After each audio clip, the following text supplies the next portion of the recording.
जो सनातन धर्म है जी उसमें स्पिरिचुअलिटी का कॉन्सेप्ट क्या है, जी ये हमारे व्यक्तियों को बताइए। जी जी जी जी सनातन का अर्थ होता है जिसमें कभी चेंज नहीं हुआ है, उसका जन्म कभी नहीं होता है, उसका मरण कभी नहीं होता है, जो ऑलरेडी एग्जिस्टेंस है वो हयात है, वो हयात रहेगा, उसमें कोई परिवर्तन नहीं होता है। जिसको इस्लाम में अल्लाह का व्याख्या दिया गया है, अल्लाह की व्याख्या एज इट इज सनातन हिंदू धर्म में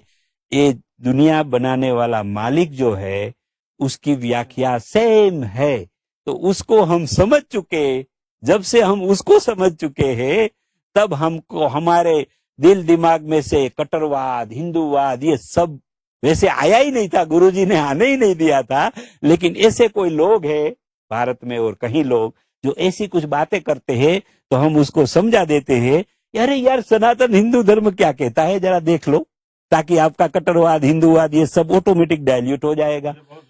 तो ये जो प्रोसेस हम वहां चला रहे हैं,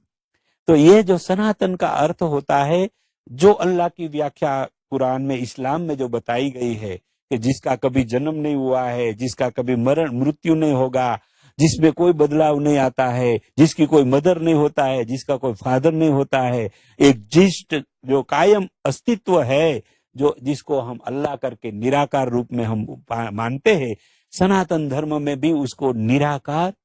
परमात्मा शब्द कहा गया। वहां परमात्मा शब्द है, भगवान शब्द नहीं है, राम कृष्ण वैसा नामकरण नहीं है, वहां परमात्मा कहा गया। परमात्मा का रिलेशन क्या है, हम we are everybody existent in our human body as a soul, रूह, हम रूह के रूप में शरीर में है, वो सुप्रीम रूह है, अल्लाह सुप्रीम रूह है जिन्होंने ये सारी दुनिया बनाई है। तो हमारा और उसका रिश्ता जो है वो वैसे फादर एंड चिल्ड्रन का है, लेकिन ये फादर और चिल्ड्रन कहेंगे तो फिर वहां बात आ जाएगी कि वो तो किसी को जन्म नहीं देने वाला है, कोई किसी को जन्म नहीं देता है, लेकिन वो क्रिएटर जरूर है जो सारी दुनिया बनाई है। तो ये सनातन का बेसिक जो कंसेप्ट है वो लोगों को हम ऐसे समझाते हैं,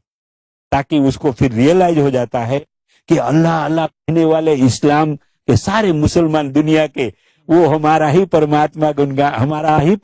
का गुणगान गा रहे हैं मस्जिदों में जाके। फिर हम वो समझाते हैं कि मंदिर में जाके आप जो परमात्मा की प्रार्थना कर रहे हैं, आज करोड़ों मुसलमान मस्जिद में जाके वही परमात्मा की इबादत कर रहे हैं। यहाँ परमात्मा, यहाँ अल्लाह कोई दो चार कभी नहीं थे, अभी भी दो चार नहीं है, और आने वाले समय में भी कभी दो चार को भी हो ही नहीं सकता है। वो एक ही है।